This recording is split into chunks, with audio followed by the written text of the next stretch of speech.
खुश आमदीद। आज के इस एक्सप्लेनर में हम तारीख के एक इंतहाई अहम, बहुत ही जज्बाती और इनकलाबी बाब का जायजा ले रहे हैं।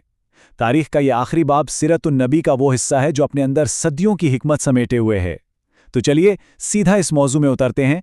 आज हम हज्जतुल वदा और नबी करीम सल्लल्लाहु अलैहि वसल्लम की ज़िंदगी के आखिरी अय्याम को समझेंगे। यकीन मानिए, ये एक ऐसा बेमिसाल सफ़र है जिसने आने वाली नस्लों के लिए हमेशा के लिए ऐसे कवानीन और एक नया मुआशरती निज़ाम वाज़े कर दिया जिसकी मिसाल पहले कभी नहीं मिलती। ज़रा सोचिए, आज से ठीक 1400 साल पहले का वक्त। ये आखिरी हज महज एक आम सफ़र बिल्कुल नहीं था, बल्कि ये एक अजीमुशान इज्तिमा था जहां हज़ारों अफराद जमा थे। इस कसीर मजमे का स्केल और इसकी नौयत इस कदर हैरानकुन थी कि इसने उन असूलों की बुनियाद रखी जिन पर आज भी हर साल लाखों अफराद अमल करते हैं। पूरी दुनिया से आने वालों के लिए एक बुनियादी ढांचा हमेशा के लिए इसी तारीखी इज्तिमा से मुकर्रर हुआ। ये वाकई एक हैरानकुन मंजर होगा।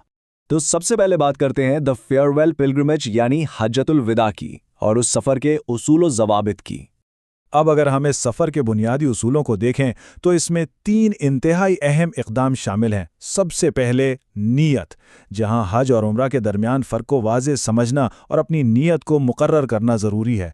फिर आता है एहराम पहनना। ये महज एक लिबास नहीं बल्कि उन पाबंदियों और हिदायत का एक अमली इज़हार है जिन्हें अपनाना लाजिम है। और तीसरा सबसे अहम हिस्सा है कुर्बानी। तारीख हमें बताती है कि इन अहकामात को निहायत वाज़े अंदाज में बयान किया गया। अगर किसी के पास कुर्बानी का जानवर मौजूद था तो उनके लिए अहकामात अलग थे और जिनके पास नहीं था उनके लिए अलग। हर चीज़ को बहुत ही मुनज़्ज़म अंदाज में तय किया गया। चलिए आगे बढ़ते हैं रिचुअल्स ऑफ द हज की तरफ, यानी हज के मनासिक और इसका मुकम्मल अमली सफ़र। इस कसीर मजमे की हरकत को निहायत तरतीबवार आगे बढ़ाया गया और इस वाक़याती तरतीब को समझना बहुत दिलचस्प है। 9 ज़िलहज का दिन मैदान अरफ़ात में गुजारना, जहां अजीम दुआएं मांगी गईं। फिर रात के वक्त मुज़दलिफ़ा की तरफ रवानगी, जहां आराम किया गया और मुकर्ररा अहकामात अदा हुए। उसके बाद अगली सुबह मीना वापस आना और फिर सफ़ा और मरवा के मरहले को पूरा करना। ये पूरी क्रोनोलॉजी समझने में इंतहाई मददगार है कि आखिर इतने बड़े मजमे को किस तरह एक मुकर्ररा वक्त और तरतीब के साथ इन मुकामात पर हरकत दी गई थी। अब यहाँ जो बात वाकई बहुत दिलचस्प है वो तवाफ़ ज़ियारत की हकीकी अहमियत है।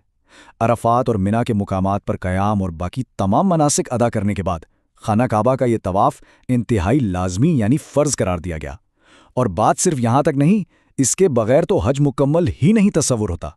यहाँ बिल्कुल वाज़े हो जाता है कि सफ़र के इस आखिरी मरहले पर आकर इस इबादत को कितनी अजीम अहमियत दी गई है। और अब वक्त आता है द हिस्टोरिक फेयरवेल सरमन का, एक ऐसा तारीख़ी खुतबा जिसने मुआशरे में इंसानी हुकूक की बुनियादें हमेशा के लिए हिला कर रख दीं। मैदान अरफ़ात से निहायत वाज़े अंदाज और पूरी ताकत के साथ ये ऐलान किया गया, तमाम सूद यानी रिबा ख़त्म कर दिया गया है और दौरे जाहिलियत के खूनी इंतकाम और दुश्मनियां मेरे कदमों तले रौंद दी गई हैं। यकीन मानिए, ये अल्फाज महज एक तकरीर का हिस्सा नहीं थे, ये एक मुकम्मल इनकलाब का ऐलान था। इस ऐलान के ज़रिए उन सदियों पुरानी कबायली दुश्मनियों को, जहां खून का बदला सिर्फ खून समझा जाता था और मालियाती इस्तेहसाल को बिल्कुल जड़ से उखाड़ फेंका गया, ये पुराने और जालिमाना निज़ाम के ताबूत में आखिरी कील थी। इस खुतबे ने बुनियादी इंसानी हकूक़ का एक बहुत ही साफ और वाज़ेह खुलासा पेश किया। जैसा कि हमने देखा, सूद की सख्त मुमानत की गई और पुराने दौर के खूनी बदले ख़त्म किए गए। लेकिन इसमें एक निहायत अहम और मरकज़ी बात औरतों के हुकूक़ के तहफ़्फ़ुज़ और उनके साथ बेहतरीन सलूक की ताकीद थी। और इसके साथ ही आलमी भाईचारा और बराबरी का दर्स सामने रखा गया। एक ऐसा निज़ाम जहां किसी को किसी पर कोई बढ़तरी हासिल नहीं। अमानत को निभाना और दूसरों के हुकूक अदा करना भी इस पैगाम का लाजमी हिस्सा बनाए गए।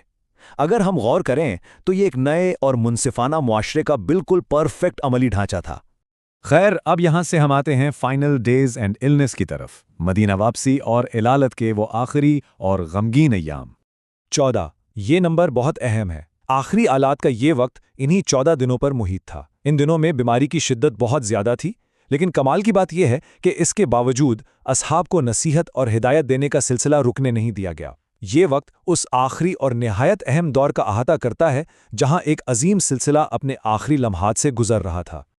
और इस दौरान एक इंतहाई जज्बाती और छू लेने वाला लम्हा सामने आता है। ان کی بیٹی حضرت فاطمہ جب اس بات کو جانتی ہیں کہ ان کے والد کی دنیا سے رخصتی قریب ہے تو وہ شدید غمگین ہوتی ہیں اور روتی ہیں، لیکن پھر اچانک وہ مسکراتی ہیں۔ یہ مسکراہٹ اس وقت آئی جب انہیں راز میں یہ بتایا گیا کہ ان کے خاندان میں سب سے پہلے وہی ہوں گی جو آگے جا کر ان سے ملیں گی۔ غم سے خوشی تک کی یہ بدلتی ہوئی کیفیت ایک باپ اور بیٹی کے درمیان اس انتہائی گہرے، روحانی اور جذباتی تعلق کو نمایاں کرتی ہے جس کی مثال ملنا مشکل ہے۔ علالت کی شدت بڑھنے لگی، لیکن جماعت کا انتظام قائم رکھنا انتہائی اہم تھا۔ اس موقع پر حضرت ابو بکر کو باجماعت نماز پڑھانے کے لیے مقرر کیا گیا۔ یہ کوئی عام فیصلہ نہیں بلکہ ایک بہت بڑا تاریخی فیصلہ تھا۔ اور انہی دنوں میں تاریخ میں ایک اور بہت خوبصورت لمحے کا ذکر ملتا ہے جب نبی کریم صلی اللہ علیہ وسلم نے اپنے حجرے کے پردے کو ہٹا کر صحابہ کو جماعت کے ساتھ قطار بنائے نماز ادا کرتے ہوئے دیکھا۔ اس منظر کو دیکھ کر انہیں بے حد خوشی ہوئی اور ان کے چہرے پر ایک اطمینان بخش مسکراہٹ آ گئی۔ اور اب ہم پہنچتے ہیں دی پروفٹس پاسنگ کی جانب، نبی کریم صلی اللہ علیہ وسلم کا وصال اور امت کے لیے چھوڑی گئی آخری ہدایات۔ زندگی کے بالکل آخری لمحات میں جو اہم ترین وصیتیں کی گئیں وہ لاجواب ہیں۔ واضح طور پر نماز کو قائم رکھنے کی سخت تاکید کی گئی۔ اس کے ساتھ ہی اپنے ماتحت اور زیر کفالہ لوگوں کے حقوق کا خیال رکھنے کا حکم دیا گیا، اور ہاں، انصار کی عظیم قربانیوں کو یاد رکھتے ہوئے ان کی عظمت اور احترام کرنے کی وصیت کی گئی۔ لیکن ان سب کے ساتھ ایک نہایت سنگین تنبیہ بھی کی گئی، اور وہ تھی دنیا کی دولت اور مال سے بے جا محبت کے خلاف، تاکہ یہ دولت کسی بھی طرح آگے چل کر معاشرتی تباہی کا سبب نہ بن جائے۔ یہ ہدایات صرف اس وقت کے لیے نہیں تھیں بلکہ آنے والی صدیوں تک کے لیے ایک مکمل نصیحت تھیں۔ بالآخر اس عظیم سفر کا اختتام ہوتا ہے۔ اپنا پیغام معاشرے تک کامل طریقے سے پہنچانے اور انسانیت کی ہدایت کا کام مکمل کرنے کے بعد یہ ایک انتہائی پرسکون رخصتی کا وقت تھا۔ اس بنیاد پر یہ تاریخی واقعاتی ترتیب یہاں آ کر اپنی تکمیل کو پہنچتی ہے، ایک ایسے وقت پر جب آنے والی نسلوں کا مکمل ڈھانچہ واضح طور پر استوار ہو چکا تھا۔ تو اس ساری وضاحت اور جائزے کے بعد ایک بڑا سوچنے پر مجبور کرنے والا سوال سامنے آتا ہے۔ حجۃ الوداع کے اس تاریخی خطبے میں جو برابری اور انصاف کے قوانین طے کیے گئے تھے، وہ آج کے جدید معاشرے میں کس طرح اپنی گونج اور اہمیت برقرار رکھے ہوئے ہیں؟ ہمیں سوچنا چاہیے کہ 1400 سال قبل قیام کیے گئے عورتوں کے حقوق، معاشرتی انصاف اور مالیاتی شفافیت کے اصول آج بھی دنیا کے مسائل کا کتنا مؤثر حل ہیں۔ غور طلب بات یہ ہے کہ تاریخ کی یہ تعلیمات کل کتنی اہم تھی اور آج ان کی ضرورت کتنی زیادہ بڑھ چکی ہے۔ آج کا یہ ایکسپلینر یہیں مکمل ہوتا ہے۔ ضرور سوچیے گا اس بارے میں۔